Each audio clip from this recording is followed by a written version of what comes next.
நம்மளுடைய வீட்டுல செய்வன இருக்குன்னு சொன்னா ஃபர்ஸ்ட் வந்து முன்னோர்கள் வந்துட்டு காமிச்சு கொடுப்பாங்க நமக்கு. ரெண்டாவது கருவண்டு சுத்தம்.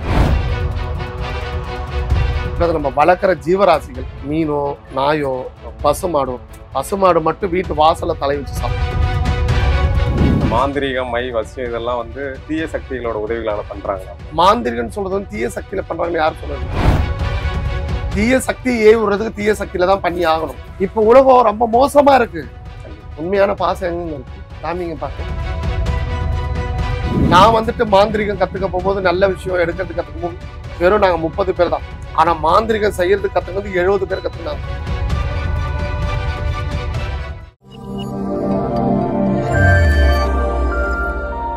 வணக்கம் அம்மா. வணக்கம்ப்பா. எப்படி இருக்கீங்க? நல்லா இருக்கு. நீங்க எல்லாரும் நல்லா இருக்கீங்களா? நல்லா இருக்கோம்மா. எல்லாரும் கடவுளுடைய ஆசைகள் நல்லா இருக்கும். நல்லா இருக்கும். சமூக வலைதளங்கள் எல்லாத்துலயும் நீங்க தான் ஃபுல்லா நிரம்பி இருக்கீங்க. அவ்வளவு பிரபலமான ஆள் நீங்க. ஆனா நேர்ல வந்து பார்க்கும்போது எவ்வளவு எளிமையா இருக்கீங்க. கண்டிப்பா எளிமைதான் நமக்கு ரொம்ப பிடிக்கும். உங்களோட ஒரு நாள் எப்படி இருக்கும்மா? காத்தால எந்திரிச்ச உடனே குளிச்சுட்டு முடிச்சுட்டு வீட்டில் பூஜை பண்ணுவாங்க. எல்லாருமே பண்ணுவாங்க. வீட்டில் பூஜையை முடிச்சுட்டு நேராக கோயிலுக்கு வந்துடுது. கோயிலில் வந்துட்டு வர மக்களை பார்த்துட்டு அதுக்கப்புறம் வீட்டுக்கு போயிட்டு மதியானம் சாப்பிட்டு எங்கன்னா பூஜைங்களை கூப்பிடுவாங்க, அங்கே கிளம்பிடுவேன். அப்படி பூஜை இல்லாத நாள் சில நேரத்தில் வீட்டில் உட்காந்து டிவி பார்ப்பேன். பாட்டு ரொம்ப கேட்பேன். அப்படிங்களா? ஆமா, இளையராஜா, மோகன் எல்லாம் ரொம்ப கேட்பேன். ஓகே. எனக்கு பிடிக்கும். பாட்டு கேட்டுட்டு அமைதியா இருப்பேன். ஓகே. அப்படியே நாளுக்கு அப்புறம் சில நேரத்தில் கோயிலுங்களை கிளம்பி போவேன். ஓகே. காட்டு செல்லியம்மன் கோயில், பெரியபாளையம், திருவேற்காடு, மேல்மலையனூர். மோஸ்ட்லி மேல்மலையனூர் தான். அடிக்கடி மேல்மலையனூர் போவீங்க? ஆமா, என் தெய்வம். எப்படி ஆன்மீகத்துல உங்களோட பயணம் எப்படி தொடங்குச்சுமா? 7 வயசு 5 வயசுலயே அம்மாவோட அருள் எனக்கு வந்துச்சு.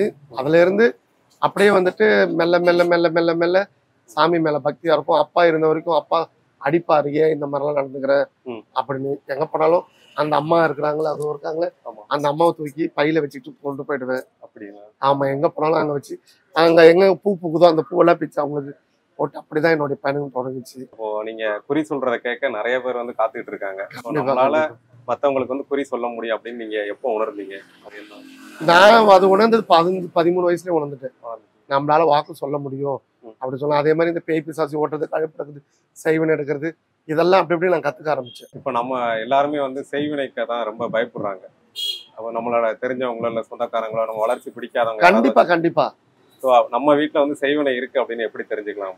நம்மளுடைய வீட்டுல செய்வன இருக்குன்னு சொன்னா ஃபர்ஸ்ட் வந்து முன்னோர்கள் வந்துட்டு காமிச்சு கொடுப்பாங்க. நமக்கு பித்ருகள் இறந்தவங்க இந்த மாதிரி செய்வன கடவுளை காமி. ரெண்டாவது கருவண்டு சுத்தம். கருவண்டு வீட்டை சுத்தி சுத்தம்.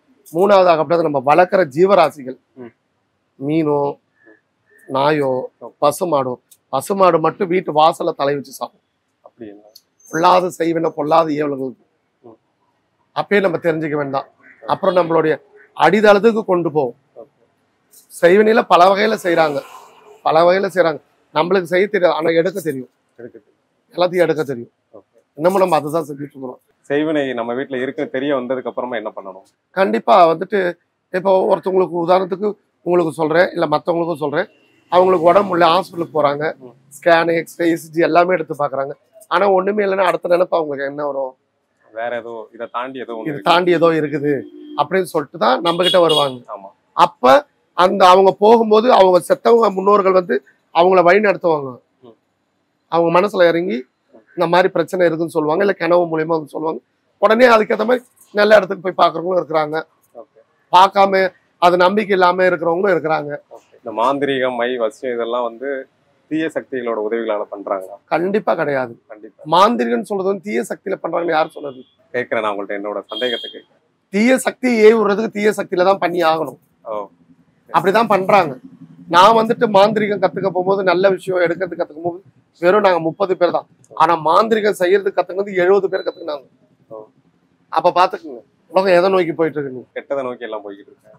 இப்பயும் கெட்டதை நோக்கி தான் உலகம் அழிஞ்சிட்டு இருக்குது. எது பேசினாலும் தப்பு தான், நல்லது பேசினா எது பேசினாலும் தப்பு தான். கண்டிப்பா. ஓகே. நீங்க வந்து மை, வசியம் அதெல்லாம் பண்றீங்க இல்லையா?